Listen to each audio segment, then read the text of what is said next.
नमस्कार दोस्तों, आज हम सुनने वाले हैं बृहस्पति देव की व्रत कथा। बृहस्पति देव की कथा सुनने से भगवान विष्णु जी का आशीर्वाद सदैव आप पर बना रहता है। तो चलिए कथा शुरू करते हैं। यदि दोस्तों आपने अभी तक हमारे यूट्यूब चैनल को सब्सक्राइब नहीं किया है तो सब्सक्राइब करें और बेल आइकन को जरूर दबाएं, क्योंकि इससे हमारी आने वाली सभी वीडियो का नोटिफिकेशन आप तक पहुंच जाएगा। और इस चैनल पर आपको व्रत कथाएं सुनने को मिलेगी, जो आप किसी भी व्रत में सुन सकते हैं और अपने व्रत को साकार बना सकते हैं। तो चलिए कथा शुरू करते हैं। भारतवर्ष में एक राजा राज्य करता था। वह बड़ा प्रतापी और दानी था। वह नित्य गरीबों और ब्राह्मणों की सहायता करता था। ये बात उसकी रानी को अच्छी नहीं लगती थी। वह न ही गरीबों को दान देती, न ही भगवान का पूजन करती थी, और राजा को भी दान देने से मना किया करती थी। एक दिन राजा शिकार खेलने वन को गए हुए थे, तो रानी महल में अकेली थी। उसी समय बृहस्पति देव साधु के वेश में राजा के महल में भिक्षा के लिए गए और भिक्षा मांगी।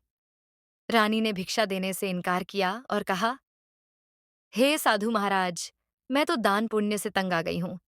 मेरा पति सारा धन लुटाता रहता है। मेरी इच्छा है कि हमारा धन नष्ट हो जाए, फिर न रहेगा बांस और न बजेगी। बांसुरी साधु ने कहा, देवी, तुम तो बड़ी अजीब हो। धन संतान तो सभी चाहते हैं। पुत्र और लक्ष्मी तो पापी के घर भी होनी चाहिए। यदि तुम्हारे पास अधिक धन है तो भूखों को भोजन दो, प्यासों के लिए प्याऊ बनवाओ, मुसाफिरों के लिए धर्मशालाएं खुलवाओ। जो निर्धन अपनी कुंवारी कन्याओं का विवाह नहीं कर सकते, उनका विवाह करा दो। ऐसे और कई काम हैं जिनके करने से तुम्हारा यश लोक परलोक में फैलेगा। परंतु रानी पर उपदेश का कोई प्रभाव न पड़ा। वह बोली, महाराज, आप मुझे कुछ न समझाएं।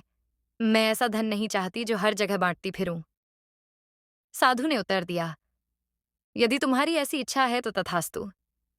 तुम ऐसा करना कि बृहस्पतिवार को घर लीपकर पीली मिट्टी से अपना सिर धोकर स्नान करना, भट्टी चढ़ाकर कपड़े धोना। ऐसा करने से आपका सारा धन नष्ट हो जाएगा। इतना कहकर वह साधु महाराज वहां से आलोप हो गए। जैसे वह साधु कहकर गया था, रानी ने वैसा ही किया। 6 बृहस्पतिवार ही बीते थे कि उसका समस्त धन नष्ट हो गया और भोजन के लिए दोनों तरसने लगे। सांसारिक भोगों से दुखी रहने लगे। तब वह राजा रानी से कहने लगा कि तुम यहाँ पर रहो, मैं दूसरे देश में जाता हूँ, क्योंकि यहाँ पर मुझे सभी मनुष्य जानते हैं, इसलिए कोई कार्य भी नहीं कर सकता। देश चोरी प्रदेश भीख बराबर है। ऐसा कहकर राजा प्रदेश चला गया। वहां जंगल को जाकर लकड़ी काटता और उसे शहर में बेचता। इस तरह वह जीवन व्यतीत करने लगा। एक दिन दुखी होकर जंगल में एक पेड़ के नीचे निश्चित रूप से आसन जमाकर बैठ गया। वह अपनी दशा को याद करके व्याकुल होने लगा। बृहस्पतिवार का दिन था। एकाएक उसने देखा कि निर्जन वन में एक साधु प्रकट हुआ। वह साधु भेष में स्वयं बृहस्पति देवता थे। लकड़हारे के सामने आकर बोले, हे लकड़हारे, इस सुनसान जंगल में तू चिंतामग्न क्यों बैठा है? लकड़हारे ने दोनों हाथ जोड़कर प्रणाम किया और उत्तर दिया, महात्मा जी, आप सब कुछ जानते हैं, मैं क्या कहूं? यह कहकर वह रोने लगा और साधु को आत्मकथा सुनाई।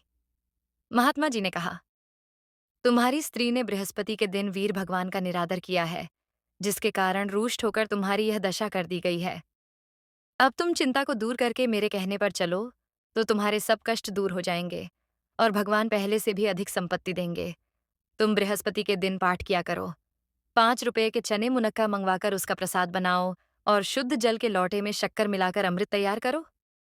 कथा के पश्चात अपने सारे परिवार और सुनने वाले प्रेमियों में अमृत व प्रसाद बांटकर आप भी ग्रहण करो।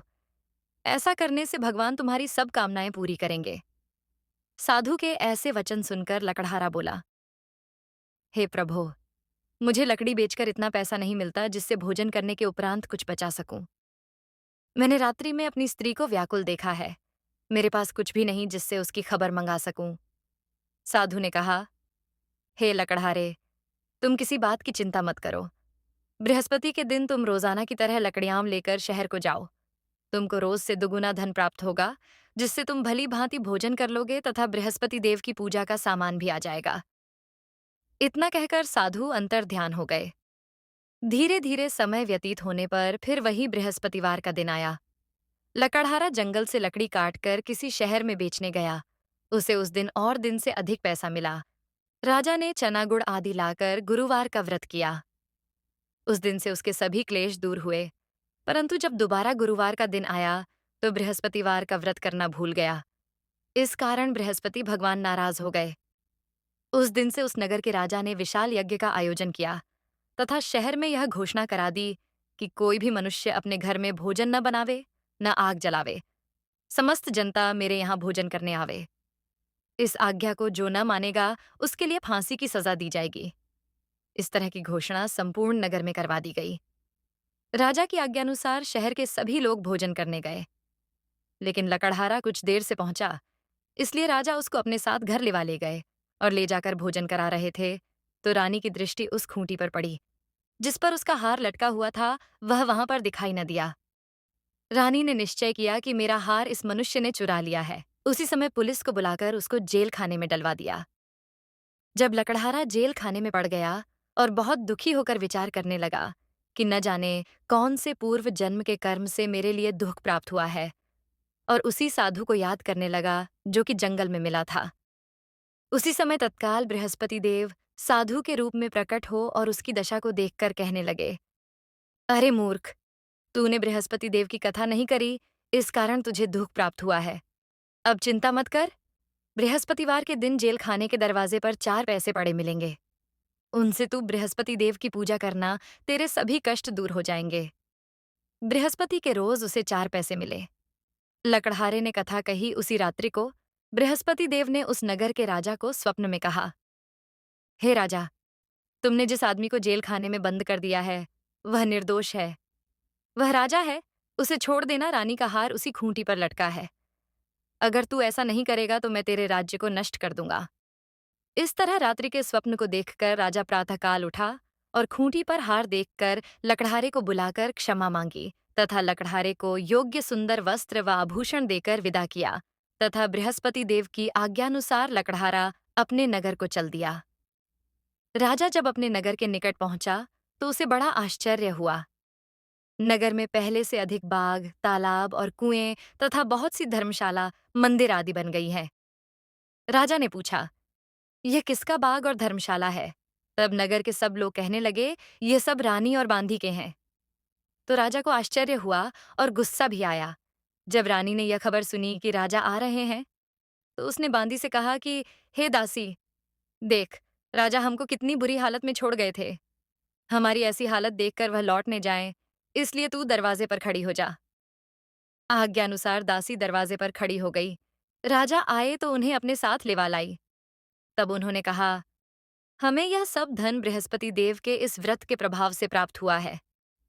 राजा ने निश्चय किया कि 7 रोज बाद तो सभी बृहस्पति देव का पूजन करते हैं, परंतु रोजाना दिन में 3 बार कहानी कहा करूंगा, रोज व्रत किया करूंगा। अब हर समय राजा के दुपट्टे में चने की दाल बंधी रहती तथा दिन में 3 बार कहानी कहता।